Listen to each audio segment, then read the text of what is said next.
Mes chers amis et frères, de par le monde, mes frères israélites, les vrais juifs, salut, bonjour, bonsoir. Bonjour à tous nos frères en Europe, en Asie, en particulier en Amérique, notamment dans nos Antilles, Martinique, Guadeloupe et surtout notre Haïti chérie, tribu Lévi et notamment notre mère Afrique israélite Bantou. Bonjour et bonsoir. C'est Vérité Révélée. Nous sommes arrivés avec le deuxième numéro ou la partie 2 de notre numéro Joël, chapitre 2, verset 28, où nous disons qu'il ne concerne que Israël, à savoir je répandrai mon esprit sur toute chair. Cette parole ne concerne que Israël. Nous avons dit, juste un rappel, que Acte chapitre 2 a repris ce passage de Joël dans un contexte où très falsifié, très manipulé. Et ça, on dit que c'est Pierre qui l'a dit dans son discours. Comme je vous ai dit dans le numéro 1, c'est loin d'être le discours de Pierre, car Pierre ne peut pas dire quelque chose qui est contraire à ce que Christ lui-même lui a enseigné et à ce qui est écrit dans la loi. Et ces paroles que Pierre a prises, c'est dans la loi. Donc, il ne peut pas altérer la parole. Pierre a dit, on dit que Pierre a dit dans Actes chapitre 2, verset 18, « Oui, sur mes serviteurs et sur mes servantes, dans ces jours-là, je répandrai de mon esprit et ils prophétiseront. » Lorsqu'on rentre dans la bonne version de cette parole, on va trouver ça dans Joël chapitre 2, verset 28, qui nous dit toutefois que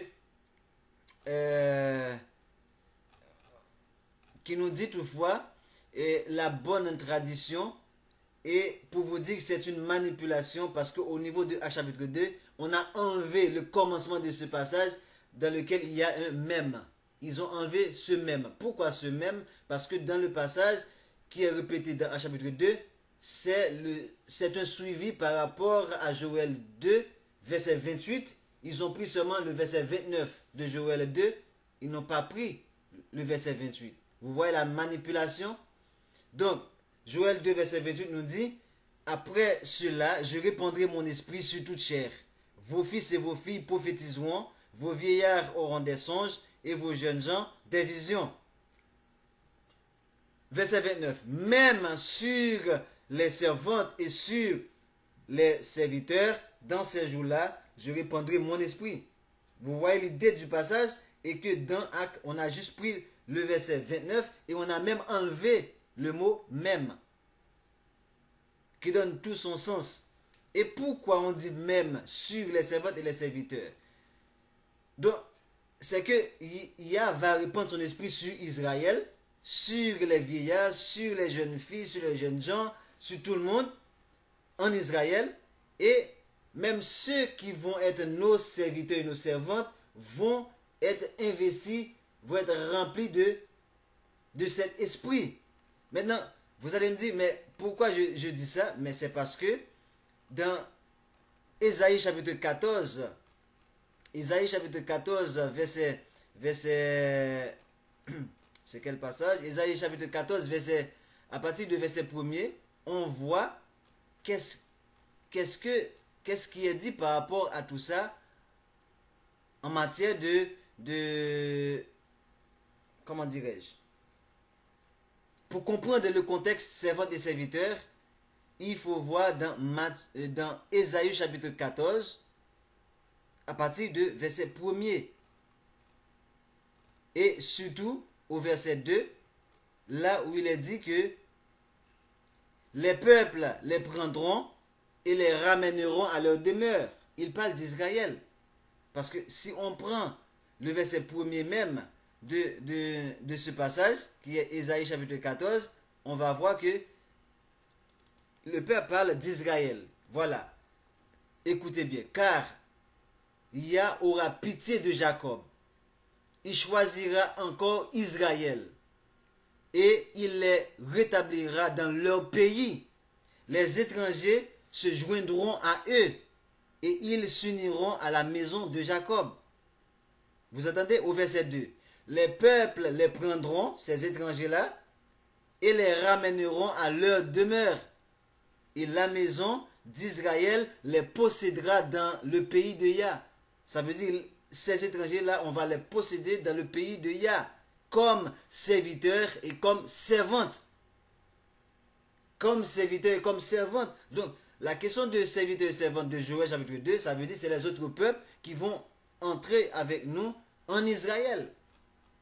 Et c'est pourquoi il a dit même, après avoir répandu son esprit sur Israël, même sur nos serviteurs et nos servantes, il va répandre son esprit. Est-ce que c'est comme ça? Vous voyez que Joël a traduit ça? Non. Donc, maintenant, nous vous avons dit que ce chapitre de Joël, qui ne concerne que Israël et que l'Église veut faire passer pour toutes les nations, est divisé comme en trois parties. Et il y a la première partie concerne concerne le jour de Yah, du verset 1er au verset disons, c'est au verset 11e. Et du verset 12e, on trouve un appel à la repentance pour Israël. Jusqu'au verset 17e. Et au verset 18e, il va avoir les promesses pour Israël. Et c'est ça qu'on va entamer avec vous pour la deuxième partie. Joël chapitre 2, verset 28, concerne uniquement Israël. À savoir, je répandrai mon esprit sur toute chair. Deuxième partie. Nous partons. Israël est ému de jalousie pour son peuple. Vous voyez, pour son peuple. Et il épargne son peuple. Il est ému de jalousie pour son pays et il épargne son peuple. Verset 19. Yah répond. Il dit à son peuple et non aux nations. Voici, je vous enverrai du blé, du mou et de l'huile, et vous en serez rassasiés. Et je ne vous livrerai plus à l'opprobre des nations, parmi les nations. Nous sommes en opprobre parmi les nations. Aujourd'hui, le noir est méprisé partout, surtout en Occident. Et le mot haïtien, qui est la tribu de Lévi, on est le peuple le plus méprisé actuellement dans le monde. Pourquoi? Parce que nous sommes Lévi. Et c'est nous qui sommes les sacrificateurs. Vu que nous avons entraîné le peuple au péché, c'est pourquoi nous payons plus que toutes les tribus. Et c'est pourquoi vous voyez, malgré 1804, on a pris l'indépendance par rapport à ces abominables français, édomites. Vous voyez que jusqu'à présent, nous sommes en train de quémander, de traîner par-ci par-là. Pourquoi? Parce que c'est nous qui payons le prix le plus lourd. Parce que nous sommes la tête. Verset 20. J'éloignai de vous l'ennemi du nord. J'éloignai de vous l'ennemi du nord. Nous sommes parmi les nations. Nous avons vu ça déjà dans Lévitique verset 26. À partir de Lévitique 26 à partir de verset 32 jusqu'à 40. Où le Père nous a chassés parmi les nations. À cause du fait qu'on a cessé de pratiquer les sabbats. Le temps pour la terre de se reposer parce qu'on n'a pas voulu donner à la terre le repos. Je voulais j'éloigner de vous l'ennemi du nord. L'ennemi du nord, c'est qui? C'est qui?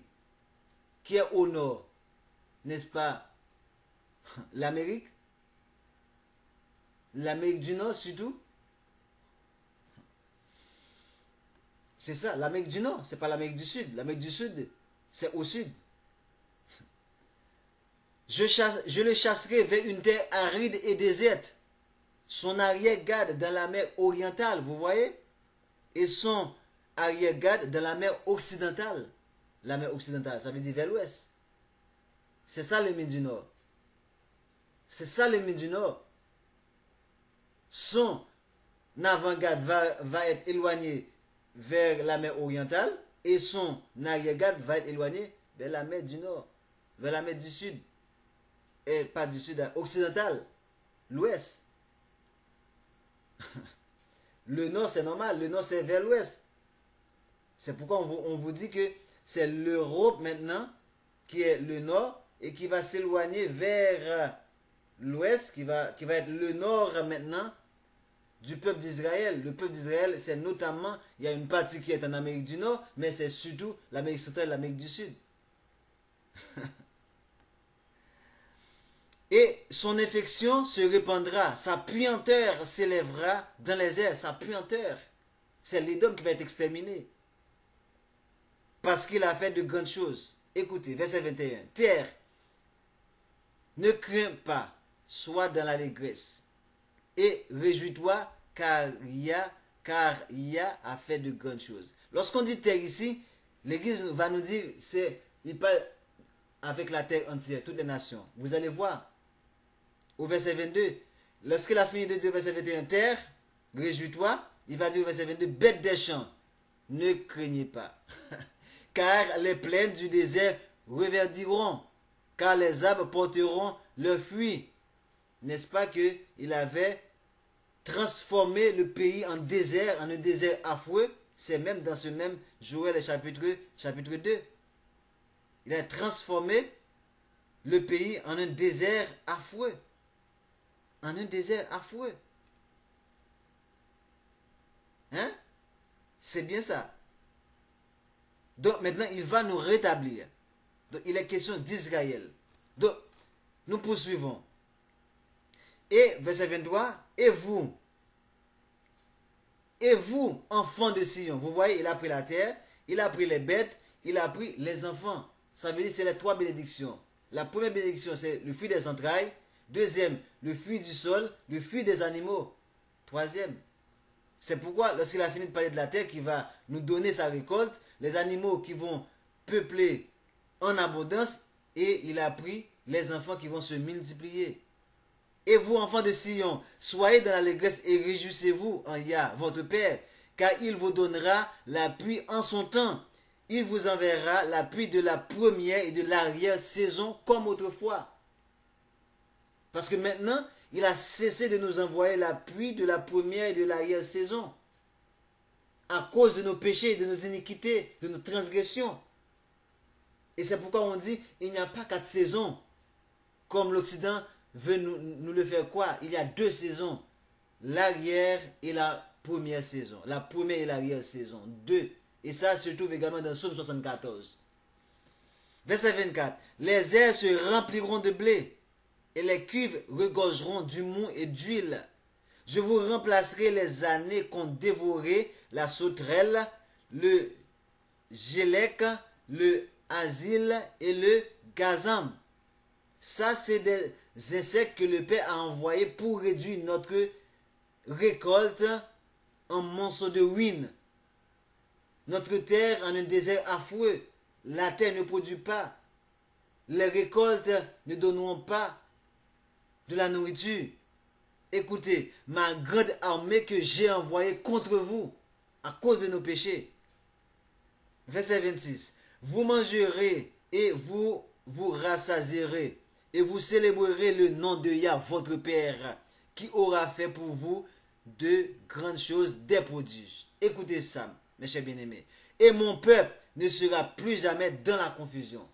Actuellement, n'est-ce pas que nous sommes dans la confusion totale dans le monde? Et écoutez le verset 27, et je mets ça en parenthèse pour vous. Et vous saurez que je suis au milieu d'Israël.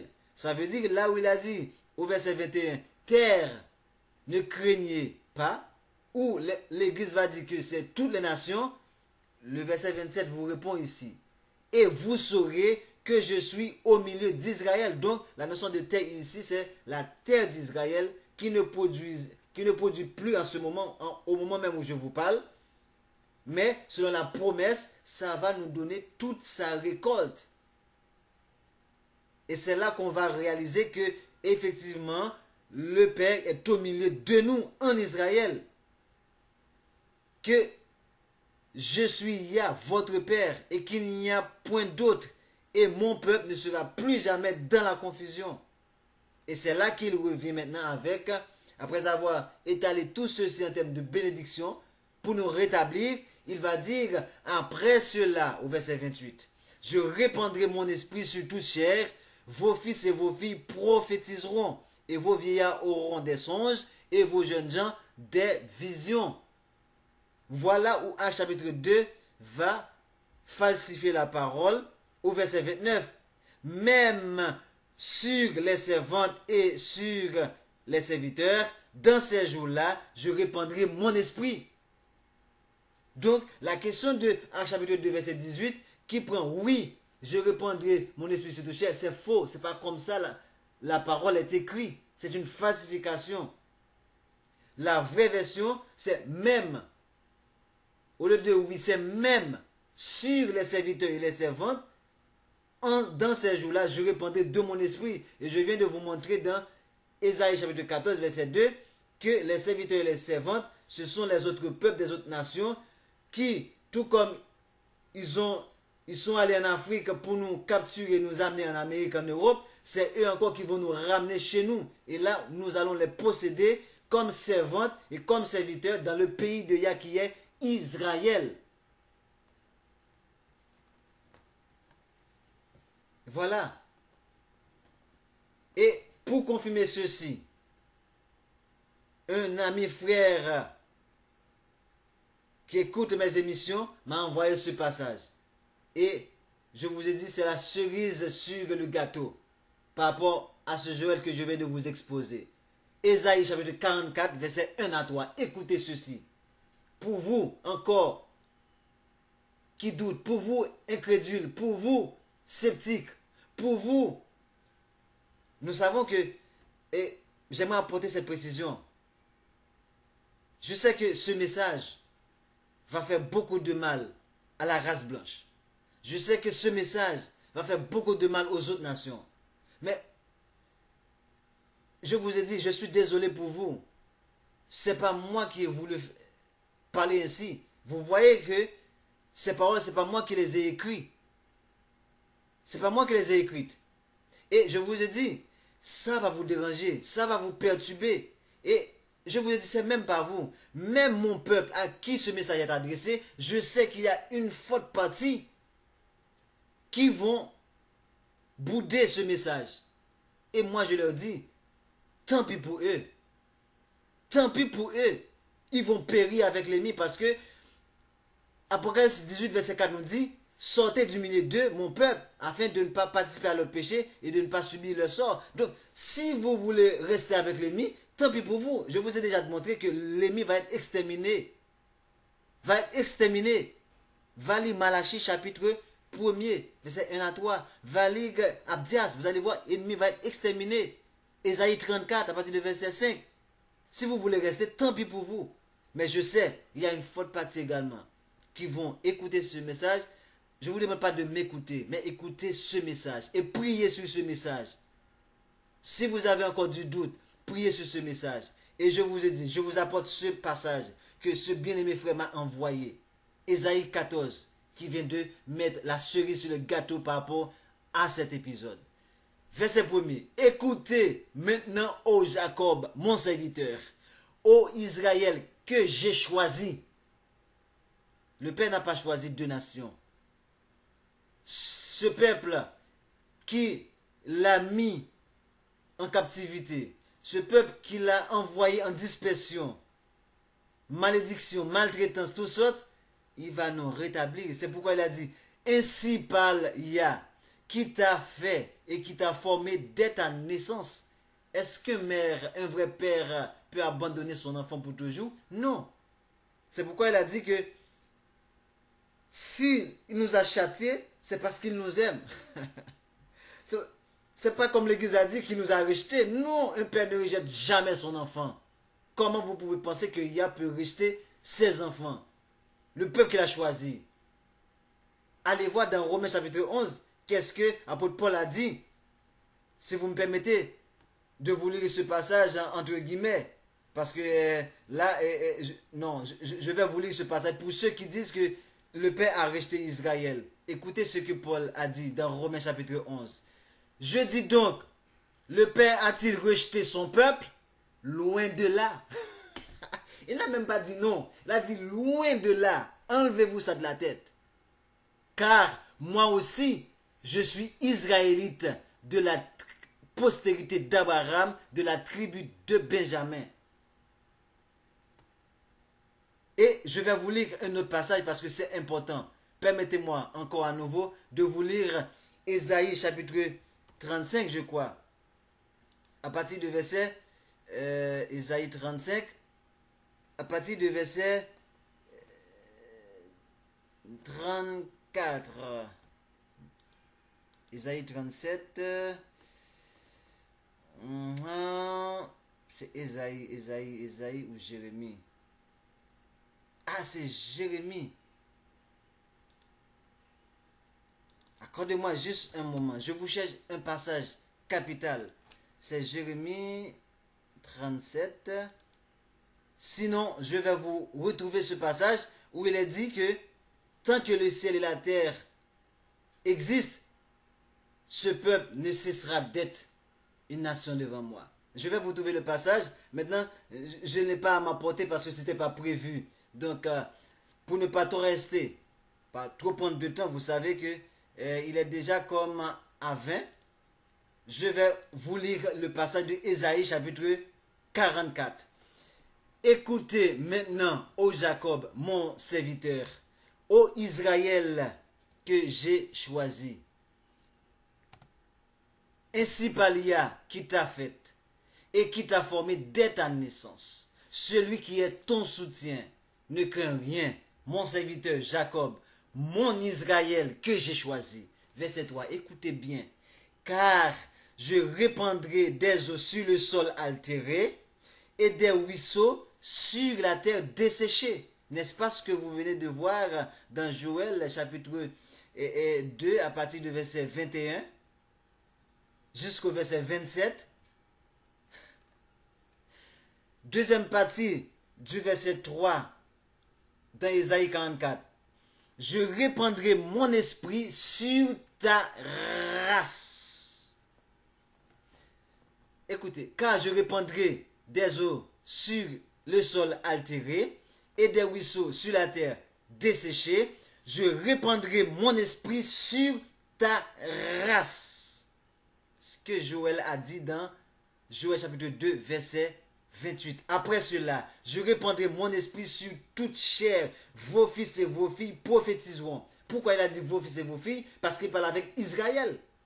Parce qu'au verset 27, il a dit, et vous saurez que je suis au milieu d'Israël. Donc au verset 28, c'est avec ce même Israël qu'il parle. Lorsqu'il dit, après cela, je répandrai mon esprit sur toute chair. Vos fils et vos filles prophétiseront, vos vieillards auront des songes et vos jeunes gens des visions.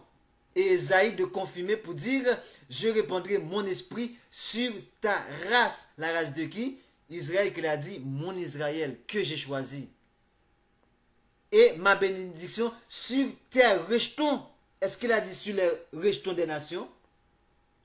Les rejetons de qui? Les rejetons d'Israël.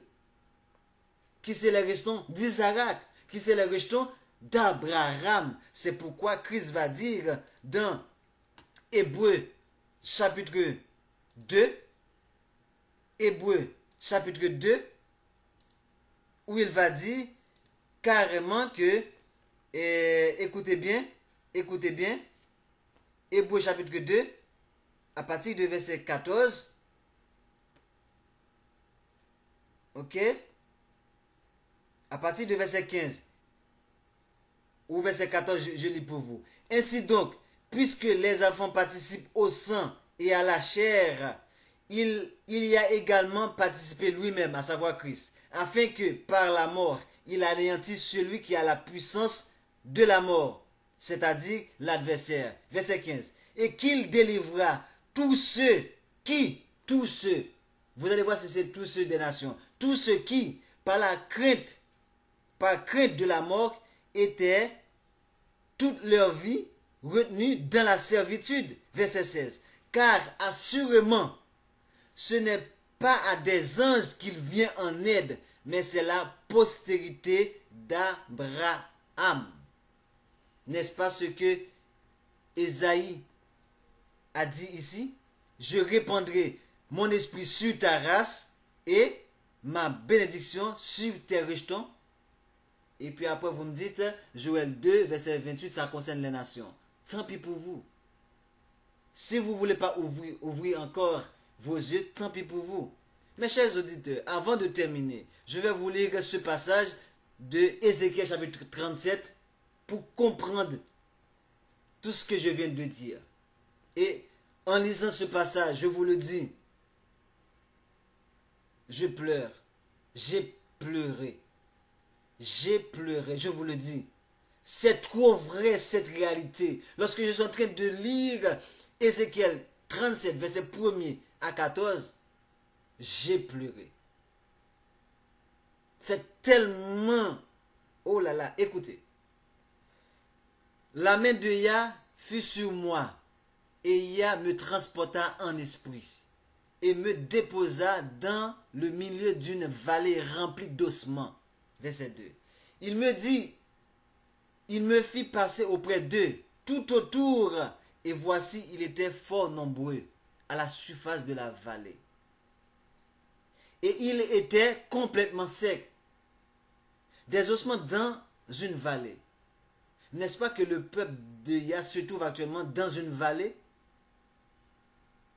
La vallée de l'esclavage, la vallée de la servitude au milieu des nations. Verset 3. Et il me dit, fils de l'homme, ces os pourront-ils revivre? Je répondis, mon Abba, à savoir Père, tu le sais. Verset 4. Il me dit, prophétise sur ces eaux et dis-leur, ossements desséchés, écoutez la parole de Yah. Verset 5. Ainsi parle le Très-Haut, Yah à ses eaux. Voici, je vais faire entrer en vous un esprit et vous vivrez. Écoutez, je vais faire le futur. Verset 6. Je vous donnerai des nerfs. Je ferai croître sur vous de la chair et vous couvrirez de peau. Je mettrai en vous un esprit et vous vivrez. Je mettrai en vous un esprit.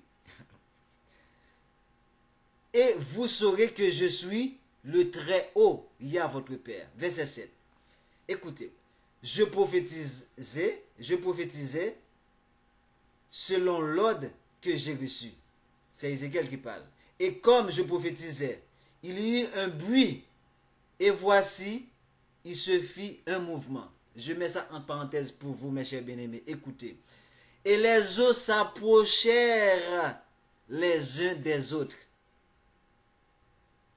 N'est-ce pas que c'est cet esprit-là qui est en train de nous approcher, nous, Israélites qui sommes du milieu des nations, à travers ce travail que je suis en train de faire, que bon nombre d'entre nous est en train de faire aux États-Unis surtout, en France, dans les Antilles.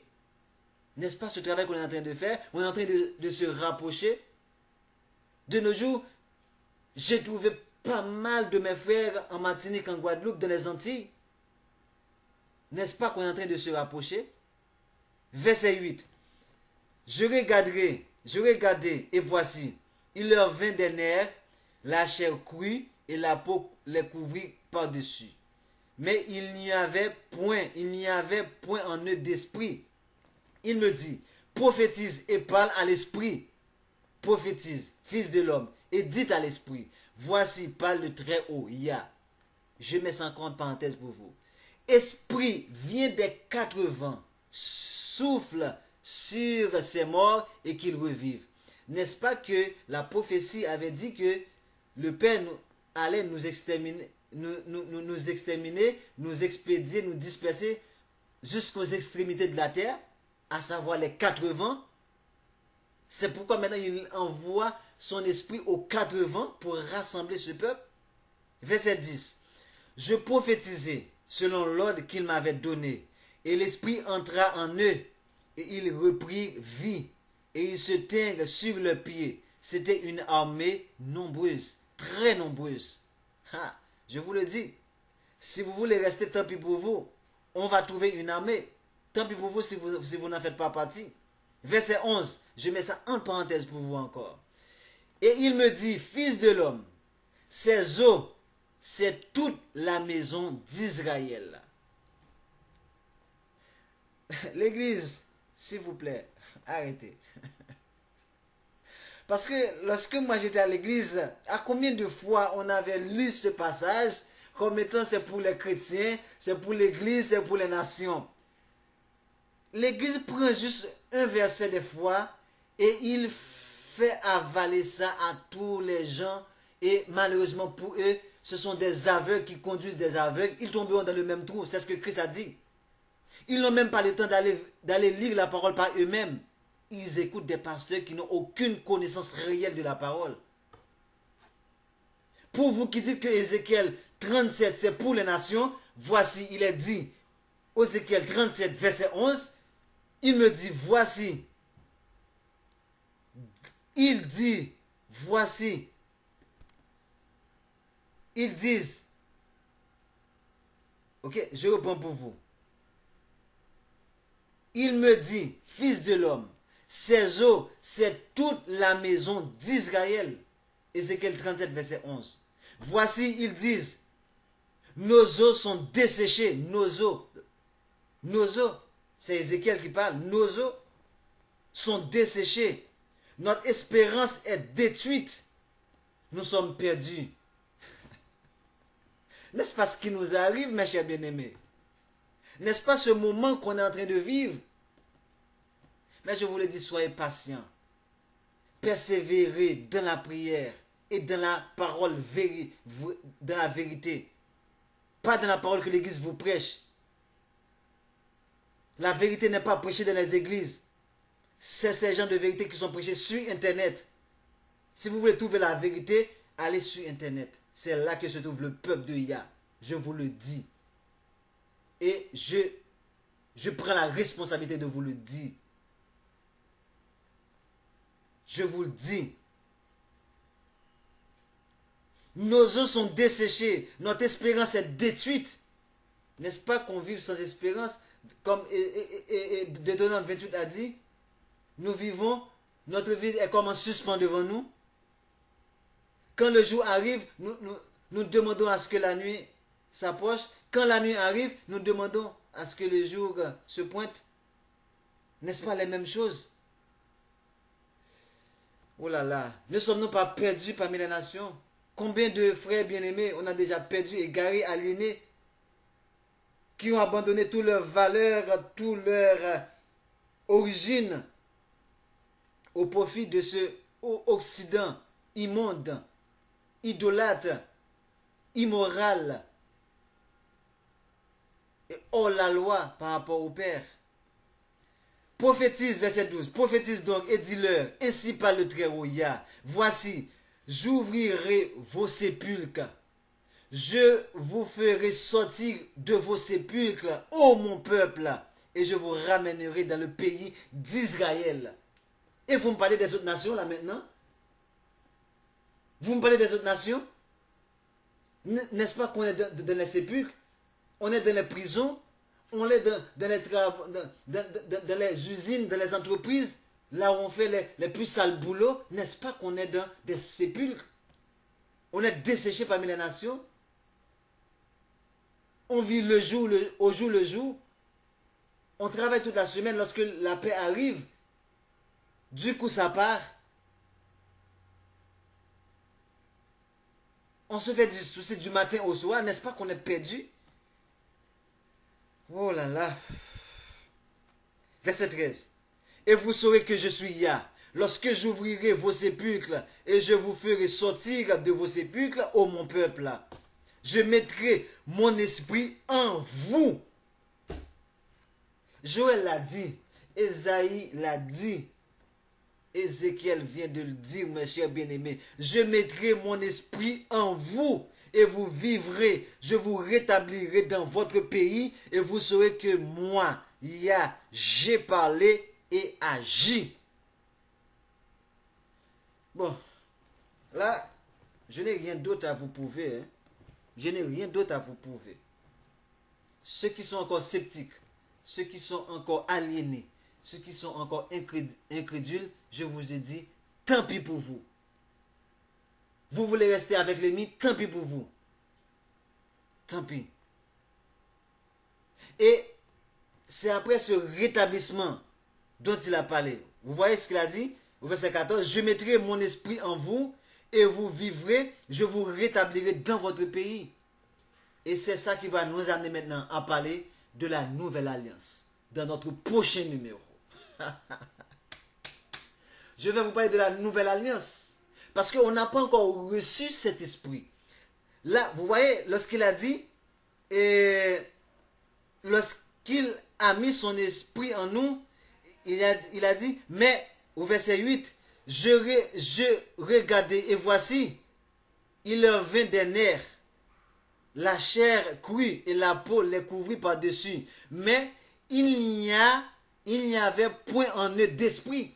C'est cet esprit, on ne va pas recevoir cet esprit maintenant. C'est en Israël qu'on va recevoir cet esprit. Maintenant, ce réveil qu'on est en train de faire, c'est la peau qu'il est en train de mettre. C'est les nerfs qu'il est en train de mettre. Mais l'esprit n'est pas encore là. Parce que lorsqu'on va recevoir cet esprit, c'est dans la nouvelle alliance. Et c'est ça que je vais traiter avec vous au prochain numéro.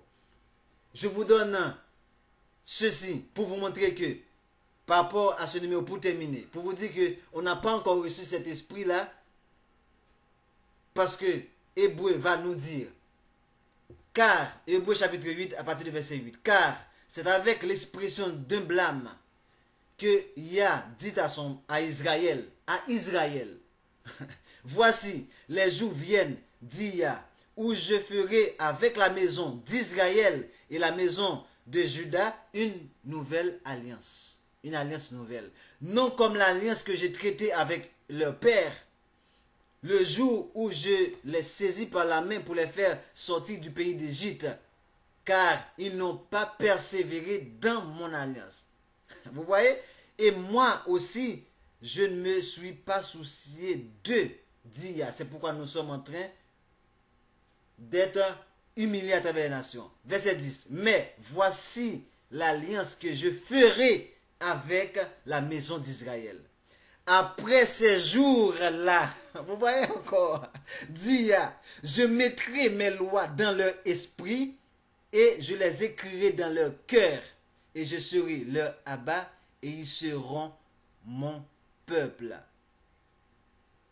Et bientôt, vous allez voir pourquoi je vous ai dit on n'a pas encore reçu cet esprit. Je ne vais pas continuer ce passage. Vous allez voir le tout au tout nouveau numéro. Je vous aime, mes chers bien-aimés. Que la vérité vous rendra libre. Que cette vérité vous affranchit. Et cet affranchissement, je veux le voir manifester en vous. D'abord, en vous fuyant de l'église. Sortez du milieu de mon peuple afin que vous ne périssez pas avec Babylone. Et la religion de Babylone, c'est l'église. On aura à vous présenter ça. La bête n'est autre que le christianisme, l'église, la petite conne. À bon entendeur, salut. Je vous aime. Que Yah vous protège. Que Yah vous assiste à travers son esprit pour que vous puissiez recevoir ce message de délivrance, ce message de rassemblement, ce message de réveil qui doit vous préparer pour le grand retour de notre Isaïa, notre roi des rois, le Christ, que le Père, notre Yah, va nous envoyer. Je vous aime tous. Soyez tous bénis. Et que le nom de Yah soit loué. Alléluia.